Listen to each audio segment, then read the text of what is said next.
did mention how important this free will construct is, for it allows, with the greatest diversity, the greatest amount of potential for passion in the reunion of true love.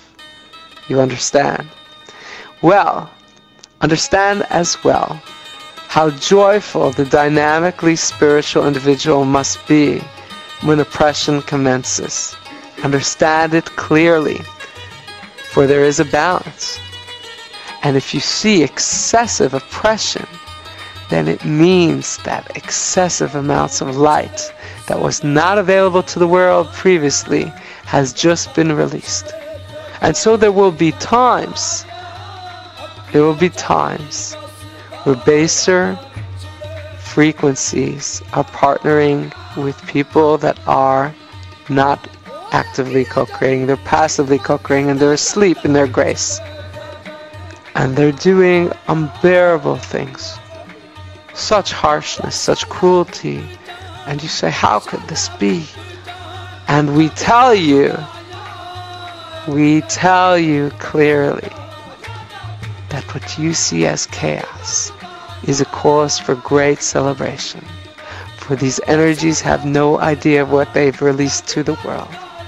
The amount of love, the power of life, the power of the solution, the power of the grace, the power of redemption, to recognize that all are worthy, the amount of energy and abilities that are given to those that carry that frequency, how it's increased to the degree that the oppressors step up their oppression.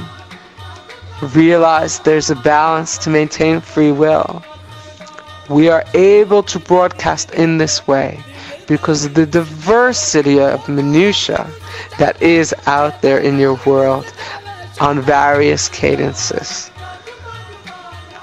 If there was no freedom of diversity, if there was no internet and people communicating, if it was only 3 channels of networks that were broadcasting a certain signal, well then we would be limited in our expression because we would be too prominent in our frequency and there wouldn't be complete freedom.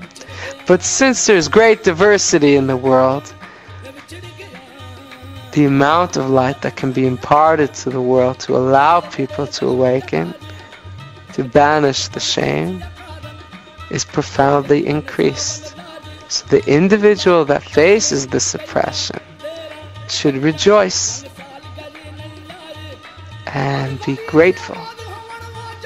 And if the individual finds a space of gratitude, recognizing the profound cadences of creation and eternity that are now